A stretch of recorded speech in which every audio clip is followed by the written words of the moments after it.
اس نے تارا سے مالش کرائی، اس سے درد کم ہو گیا۔ جمیلہ زیادہ دیر خاموش نہ رہی، اس نے دل گرفتہ ہو کر کہا، زینت، تیرا اصلی درد تو تیرے بالک ہیں، جن کو تو ہر سمے یاد کرتی رہتی ہے، روتی رہتی ہے، آنسو بہاتی ہے۔ جمیلہ نے ٹھنڈی سانس بھری۔ یہی گل ہے نا؟ میرا اصلی درد تو بہن جی یہی ہے، ان کے لیے تو میں شاہ جی کی حویلی میں بھی روتی رہتی تھی۔ زینت نے دکھ بھرے لہجے میں جمیلہ کی بات کی تائید کی۔ کوٹ کی قیدی زنانیوں کی انچارج رحمتیں ہے، مجھے روتا ہوا دیکھ کر وہ ڈانٹتی ڈپٹتی تھی، بالوں سے پکڑ کر مارتی تھی۔ وہ جی بہت کٹھور ہے، اس کے ڈر سے میں چھپ چھپ کر روتی تھی۔ اس کی آواز گلوگیر ہو گئی، آنکھیں چھلک پڑیں۔ وہ کھیس کے پلو سے آنسو پوچھنے لگی۔ جمیلہ نے رحیم داد سے کہا، چودھری، یہ بھی ٹھیک ہی ہوا زینت اس سمے یہاں آ گئی، تو نے بھی اس کا دکھ جان لیا۔ یہ اپنے بچوں کے لیے بہت دکھی ہے، اسے کچھ چنگا نہیں لگتا، روٹی بھی ٹھیک سے نہیں کھاتی۔ اس نے رحیم داد کی جانب دیکھا۔ یہ بتا اس کے بچوں کو لانے کے لیے کیا رستہ نکالا جائے، کچھ نہ کچھ تو کرنا ہی پڑے گا۔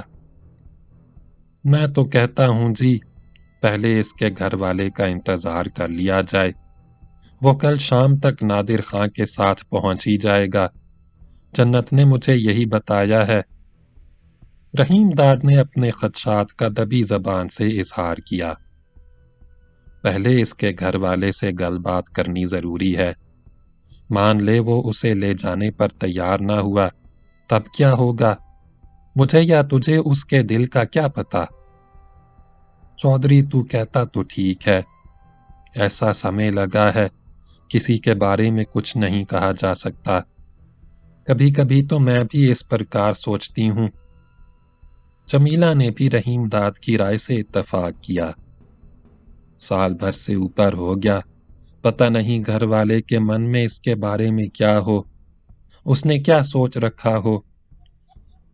بہن جی ایسا نہ کہہ، زینت تڑپ کر بولی، وہ مجھے بہت پیار کرتا ہے، بہت نیک اور بھلا بندہ ہے، وہ مجھے اتنا پیار نہ کرتا تو میں اپنے کنبے والوں کو چھوڑ کر فیروز پور سے ادھر واپس ہی کیوں آتی؟ تجھے تو ساری باتوں کا پتہ ہے، سب کچھ بتا چکی ہوں تجھ سے۔ یہ تو ٹھیک ہے، رحیم داد نے اس کی دل شکنی نہ کی، پر پہلے اس سے مل کر بات کر لینی ضروری ہے۔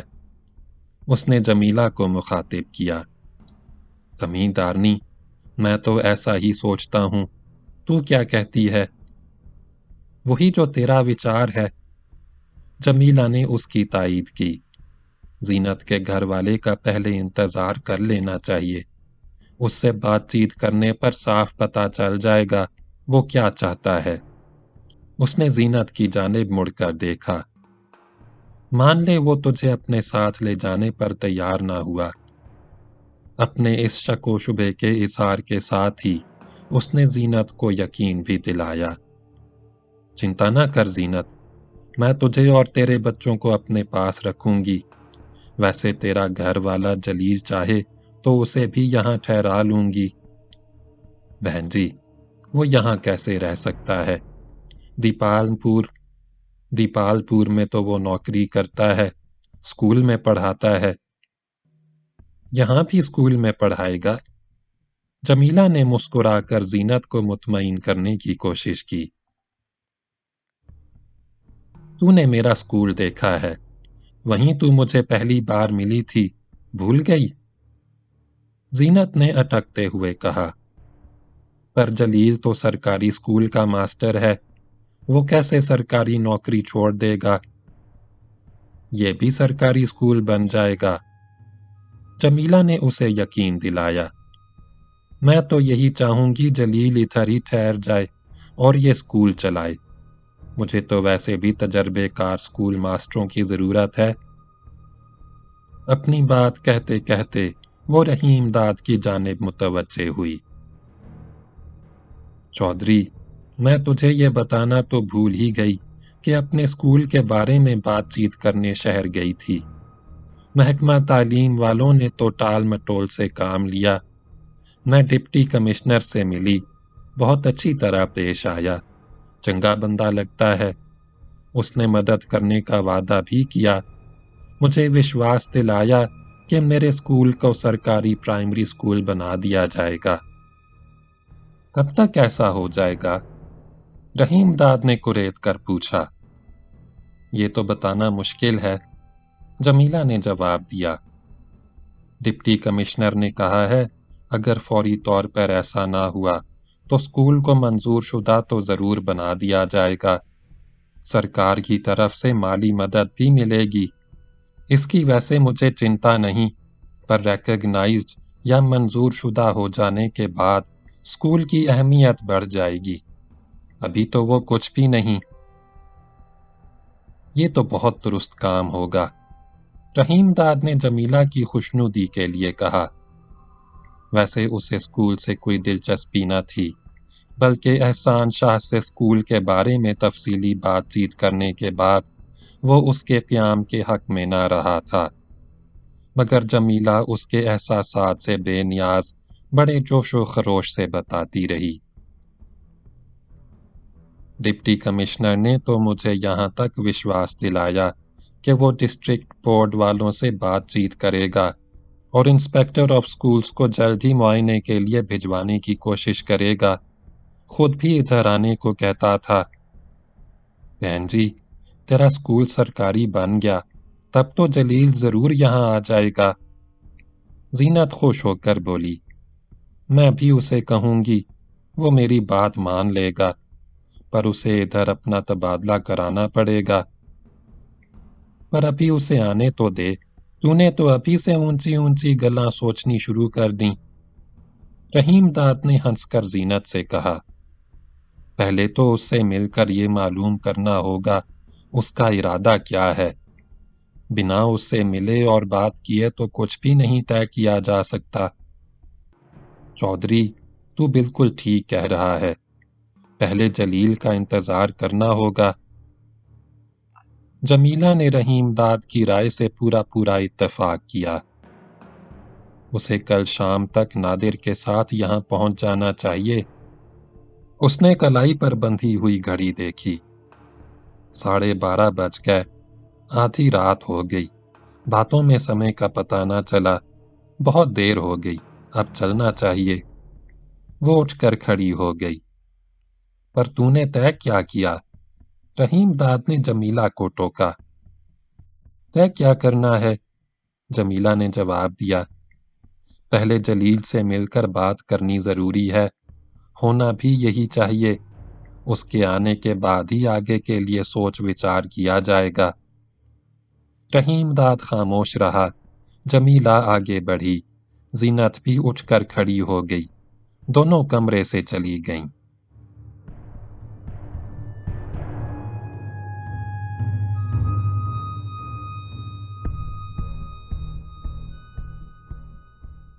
زینت کے شوہر جلیل کا صبح ہوتے ہی انتظار شروع ہو گیا۔